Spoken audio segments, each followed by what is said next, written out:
Oke teman-teman, balik lagi dengan saya Fikri dan seperti biasa saya akan mereaction soal sepak bola Indonesia dan juga tanggapan komentar dan netizen soal sepak bola tanah air. Seperti apa tanggapan mereka? Mari kita simak sama-sama. Let's go.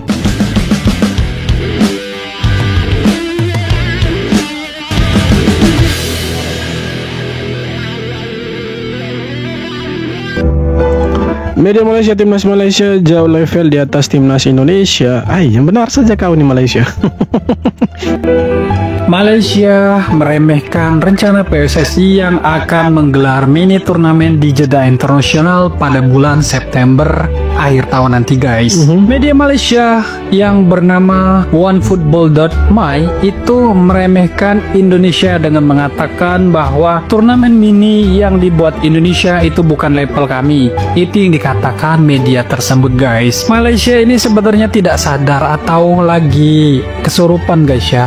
Bisa jadi kesurupan. FIFA, Malaysia sekarang berada di peringkat 130. Sementara Indonesia di peringkat 123. Beda 7 peringkat. Artinya Malaysia itu kayak makan dari ludahnya sendiri. Dan mereka tidak sadar-sadar karena penyakit hati. Kalau menurut kalian gimana guys? Pertanyaannya, apakah betul Malaysia jauh levelnya di atas Indonesia? Menurut saya sih tidak, karena kalau kita lihat dari ranking FIFA, jelas Indonesia ada di atasnya Malaysia. Malaysia ada di 130, sedangkan timnas Indonesia secara ranking FIFA kita ada di 123. Artinya kita beda 7 peringkat dari Malaysia. Malaysia ada di bawahnya Indonesia. Nah, kalau Indonesia itu mau mengundang Malaysia ke mini turnamen yang katanya akan melibatkan Lebanon, salah satu tim dari Timur Tengah, ya bukan karena mereka jago atau hebat, tapi memang karena Indonesia menghargai mereka sebagai tetangga. Ya, kalau boleh dibilang serumpun lah, walaupun banyak dari kalian yang tidak mau serumpun dengan Malaysia. Jadi kalau kita mau bilang level pun beda jauh sekali. Indonesia ada di ronde ketiga kualifikasi Piala Dunia. Indonesia lolos otomatis ke Piala Asia 2027. Nah, bandingkan dengan Malaysia, Malaysia ini masih harus ikut kualifikasi dulu. Nah, mereka itu harus lawan Vietnam. Nah, belum tentu mereka itu bisa mengalahkan Vietnam. Jadi kalau mau dibilang levelnya berbeda, jelas levelnya Indonesia beda, jauh di atasnya Malaysia. Kira-kira begitu. Kata-kata pelatih Oxford usai Romeni dan Marcelino main bareng di akhir musim. Dua pemain timnas Indonesia, Ole Romeni dan Marcelino Ferdinand, berlaga dalam laga penutup musim Oxford United yang berakhir dengan hasil imbang melawan Swansea City Sabtu 3 Mei. Oxford menuntaskan laga dengan skor 3-3. Oxford selalu kebobolan terlebih dahulu dan kemudian menyamakan kedudukan. Rowett menilai anak asuhnya tampil baik sejak menit pertama dan menunjukkan semangat tanding yang tidak pernah padam. Kami mengawali pertandingan dengan baik. Saat pertandingan dimulai, saya bilang kepada para pemain kalau kami harus tampil dan bermain dengan baik, ujar Rowett dikutip dari situs resmi Oxford United. Selanjutnya kami 3 kali menyamakan kedudukan dan itu merangkum performa tim. Kami tidak pernah menyerah dan saya sangat senang, urainya. Kata-kata ya memang agak mengejutkan di mana Romeni dan juga Marcelino main bersama. Ini keren teman-teman. Ini kita lihat Marcelino akhirnya memecahkan kebuntuan yang selama ini kita belum pernah lihat. Marcelino bermain di divisi Championship, divisi kedua dari Liga Inggris. Akhirnya tadi malam bermain lawan Swansea City, klub dari Nathan Joaon. Marcelino diturunkan sebagai pemain pengganti. Nah, dia ganti oleh Romeni di menit ke-77. Kalau kita lihat dari sekitar 15 menit permainan, Marcelino sudah tenang, tidak gerasa-gerusu. Artinya dari pengalaman dia di U21 ketika dia main dengan Oxford Senior, bermain dengan Swansea City yang walaupun pertandingannya tidak penting-penting amat karena juaranya sudah tahu, yaitu Leeds United, yang ada Pascal Struijk di sana yang katanya punya garis keturunan Indonesia. Nah, Marcelino bermain dengan Ole Romeni bermain sekitar 77 menit kemudian diganti sama Marcelino. Nah, ini keren karena akan membuat ya Marcelino mendapatkan menit bermain lagi, karena kalau kita lihat untuk Oxford United, Marcelino baru 2 kali bermain. Waktu itu bermain di FA Cup kalau saya tidak salah, kalau salah boleh dikoreksi. Dan tadi malam dia bermain di Liga Inggris kasta kedua, divisi Championship. Nah, ini menarik teman-teman karena di bulan Juni nanti kita akan lawan Cina dan lawan Jepang. Nah, ini mereka harus dapat menit bermain supaya bisa jaga kondisi mereka, kebugaran mereka. Nah, ini keren, akhirnya mereka dapat menit bermain. Maksudnya Marcelino Ferdinand. Kalau Romeni kan sudah sering gitu diturunkan sama pelatihnya Oxford. Kalau si Barcelona kan baru tadi malam bermain di Liga itu. Nah ini keren untuk menyambut laga hidup mati Indonesia lawan Cina dan Jepang. Ya semoga lah di musim berikutnya oleh Romeni, Marcelino Ferdinand, Elkan Bagot, Nathan Joaon, itu Justin Hapner, mereka bisa dapat menit bermain yang reguler di tim seniornya mereka lah. Semoga lah seperti itu. Oleh Romeni starter dan Marcelino debut di Championship bareng Oxford United. Sedangkan Nathan Joaon gak masuk-masuk di SP Swansea City. Dua bintang timnas Indonesia ini tampil membanggakan. Dalam laga seru melawan Swansea City malam tadi, 3 Mei 2025, Romeni dipercaya turun sejak menit awal dan tampil solid selama 77 menit. Sedangkan Marcelino akhirnya menjalani debut resminya di kasta kedua Liga Inggris, masuk di babak kedua menggantikan Romeni. Pelatih Gary Rowett memberikan kesempatan langkah ini setelah Oxford United dipastikan aman dari degradasi. Sebuah peluang emas buat keduanya yang selama ini lebih sering menghangatkan bangku cadangan. Tapping debut untuk nonton bola lengkap. Oxford tampil ngotot. Walau 3 kali gawangnya ditembus, mereka bangkit dan menyamakan skor 3-3 di detik-detik akhir pertandingan. Langkah Marcelino dan Romeni di Championship menjadi sorotan di laga ini. Menurut kalian gimana? Coba komen di bawah. Ya bagus sih mereka dapat menit bermain supaya ketika mereka kembali ke timnas mereka tidak bapuk-bapuk lah. Keren, mantap Oxford.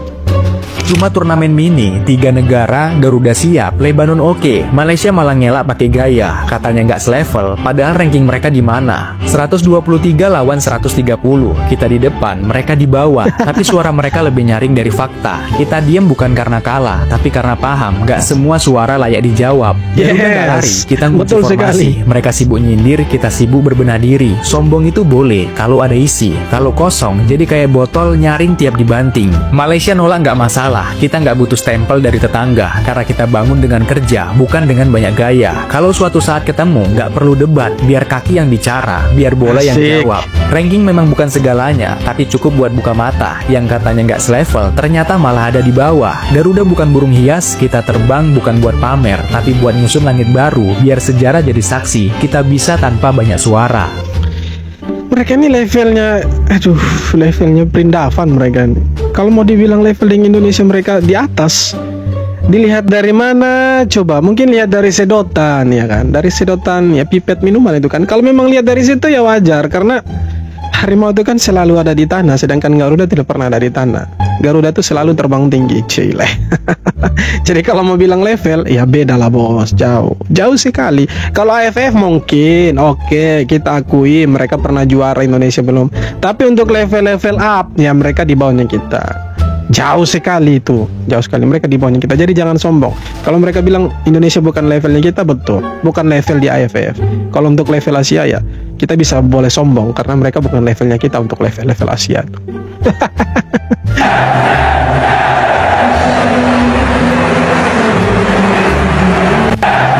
Keren sih Marcelino dapat menit bermain. Ini asik ini. Keren dia. Sombong minta ampun. Respon netizen Malaysia bikin geleng-geleng kepala usai PSSI merencanakan turnamen mini yang akan mengundang timnas Malaysia dan Lebanon untuk... Ya sudah, kalau mereka memang sombong dan tidak mau bermain di mini turnamen nanti yang akan diadakan untuk Indonesia di FIFA Matchday, ya sudah kita undang negara lain, ya kan? Kita undang negara lain. Kenapa kita harus berpatokan dengan Malaysia ini? Kita kan rencananya bukan hanya mau lawan Malaysia, katanya kan mau lawan Rusia. Mending kita lawan Rusia yang levelnya lebih dari Malaysia. Oke, sudah, mungkin kita tidak level dengan Malaysia, level AFF mereka. Jadi gantilah. menghadapi timnas Indonesia. Rencananya, turnamen mini ini akan dilaksanakan di Indonesia pada FIFA Matchday September mendatang, yang dimana bertujuan untuk saling merekatkan hubungan setiap negara peserta. Namun, bukannya disambut dengan hangat tawaran tersebut, netizen Malaysia malah dengan sombongnya menyebut bahwa turnamen yang diselenggarakan pihak Federasi Indonesia itu bukan level dari timnas Harimau Malaya. Loh, diajak baik-baik, kok malah merendahkan?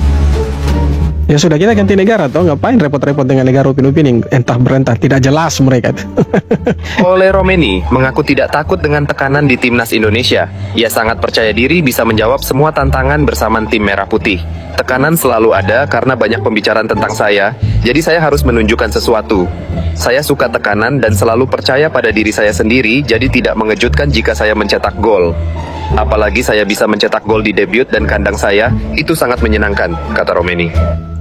Ya, semoga di pertandingan berikutnya lawan Cina, lawan Jepang di Piala Asia nanti Ole Romeni ini bisa cetak gol terus, karena sesungguhnya tipe striker yang kita butuhkan itu ya seperti oleh Romeni ini, karena di 2 pertandingan awal untuk Indonesia, debutnya dengan timnas Indonesia, dia sudah cetak 1 gol lawan Australia walaupun waktu itu kita kalah, dan lawan Bahrain. Itu keren sekali itu kerjasama itu antara Marcelino dan si Ole Romeni. Akhirnya dia cetak 2 gol tuh. Saya yakin kalau tengahnya kita tuh bagus, ada Tom Hey, ada Joey Pelupesi, Varjaner, pasti depannya kita tuh keren, top. Pascal Struijk bisa cetak sejarah untuk bangsa Indonesia gara-gara ini. Simak videonya sampai habis. What? Leeds United resmi balik Untuk Indonesia, kapan dia jadi orang Indonesia? Tapi coba kita nonton dulu. ke Premier League. Tapi yang bikin geger pecinta bola tanah air justru sosok Pascal Struijk. Bek jakung andalan Leeds United ini punya darah Indonesia dari kakeknya yang berasal dari Surabaya. Yes. Pemain berdarah Indonesia ini akan menghiasi Liga Utama Inggris. Nonton bola gratis, klik link di bio. Gak main-main, Pascal Struijk sekarang jadi incaran serius buat gabung timnas Garuda lewat jalur naturalisasi. Yang bikin makin panas, pelatih timnas Patrick Kluivert ketahuan duduk bareng Pascal Struijk di tribun pas laga Leeds kemarin bareng Danny Lanzat dan Jordi Cruijff. Tinggal tunggu dia jadi WNI dan Struijk bisa langsung jadi tembok baru pertahanan merah putih. Pascal Struijk juga bakal resmi menjadi warga Indonesia yang berlaga di Premier League setelah Jordi aman. Nah, ini menarik sebenarnya kalau Pascal Struijk mau gabung dengan Indonesia, karena dari kabar yang beredar Pascal Struijk ini mau bermain untuk Belanda. Dia masih menunggu pinangan dari Belanda dan belum bersedia bermain untuk timnas Indonesia. Kenapa saya bilang menarik? Kalau dia resmi nanti ya, catat baik-baik. Nanti dia gabung dengan timnas Indonesia, posisi di lini belakang, pertanyaannya siapa yang akan tergeser? Apakah Rizky Ridho atau Justin Hubner? Karena Pascal Struijk ini dia itu cukup bagus di belakang, postur mendukung, menit bermain juga di Leeds United mendukung. Nah, bisa jadi kalau saya prediksi, bisa jadi kalau misalkan nanti Pascal Struijk resmi gabung dengan timnas, maka center back 3 back di belakang itu bisa diisi sama JICS sebagai kapten, dan Pascal Struijk kalau resmi dia bergabung sama Rizky Ridho. Ya mungkin bisa jadi Justin Hubner ada di bangku cadangan dengan Mads Hilgers. Karena kalau kita lihat untuk sekarang ini kan sudah paten ini antara JICS, Rizky Ridho dan Justin Hubner. Nah, kalau Struijk masuk lagi, maka bisa jadi salah satu di antara 3 orang ini itu akan jadi cadangan. Ya bisa jadi Hubner lah. Kalau Ridho saya pikir, wah keren Ridho tuh, jangan diganggu gugat ya. Tapi ya berat. 90% kayaknya Pascal Struijk nolak gitu untuk gabung dengan timnas Indonesia. Tapi semoga itu hanya ya kabar burung saja. Ya semoga dia mau gabung dengan timnas Indonesia, karena ada juga sih pemain-pemain yang awalnya menolak berkeras hati, tapi ujung-ujungnya mereka mau bermain untuk Indonesia, bahkan jadi andalan itu di timnas Indonesia. Semoga lah Pascal Struijk seperti itu. Sebagai pesepak bola muda, Matt Baker memiliki sosok yang ia idolakan. Matt bercerita tentang 2 sosok yang ia jadikan panutan, yakni Justin Hubner dan Jay Itzes. Matt Baker saat ini bermain untuk timnas Indonesia U17. Tentu saya juga menyaksikan pertandingan timnas Indonesia senior. Hubner dan Itzes adalah 2 pemain yang kerap diperhatikan oleh Matt Baker. Aku berkaca kepada Justin Hubner, juga Jay Itzes. Permainanku sepertinya berada di antara keduanya, aku suka keduanya, kata Matt Baker. Sebagai ya, dia ini calon back timnas senior di masa depan ini. Kalau kita lihat memang dia di posisi kiri itu bagus sekali. Ya bisa jadi opsi lah nanti untuk diproyeksikan. Keren dia. AFC resmi ubah aturan lagi, timnas Indonesia U23 dirugikan. Keberhasilan mencapai semifinal di edisi ini AFC ini main rubah aturan terus. Tidak di seniornya, tidak di U23-nya, mereka saja yang rubah aturan. Kemarin kan di senior itu untuk kualifikasi Piala Dunia ronde keempat, katanya kan mau dirubah lagi aturannya. Sekarang Indonesia U23 katanya rubah lagi. Indonesia bukan di pot 1, pot 2 lagi. AFC. sebelumnya, jika merujuk peraturan sebelumnya, akan membuat timnas Indonesia U23 masuk pot 1 untuk edisi berikutnya. Betul. Namun demikian, berdasarkan klaim dari Footy Rankings di media sosial X, AFC sudah resmi mengubah peraturan ini. AFC mengumumkan perubahan kepada prinsip unggulan untuk semua kompetisi AFC yang tidak berkaitan kepada peringkat dunia FIFA, termasuk turnamen junior, cuitnya. Untuk memastikan pendekatan yang lebih seimbang dan adil, penempatan posisi akan dihitung dari 3 edisi terakhir, tambahnya. Dengan demikian, timnas Indonesia U23 kini masuk ke pot 2, yang membuat mereka bisa berhadapan dengan tim-tim kuat dari pot 1. Tim-tim yang bisa dihadapi oleh timnas adalah Uzbekistan, Jepang, Irak, Australia, dan Korea Selatan. Tidak apa-apa, mau kasih pindah kita di pot 3 ke pot 4 ke, kita itu tidak takut sebenarnya.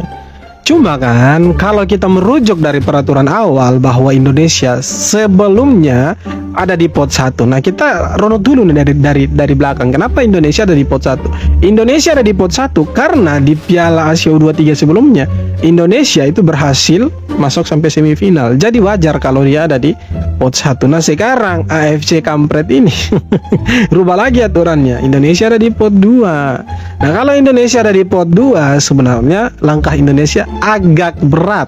Tapi ya kita gas dulu, Bos. Jangan takut sebelum bertanding itu, karena DNA Indonesia tanding dulu, main dulu, Bos. Kalau urusan kemudian. Oke, teman-teman. Jadi itu dia beberapa video tanggapan komentar dan netizen soal sepak bola Indonesia yang semakin mendunia. Keren kan? Harusnya kita dukung. Dan seperti apa tanggapan kalian? Silahkan tulis kolom komentar, dan yang terpenting jangan lupa untuk subscribe. Kita jumpa lagi di video-video berikut. Thank you.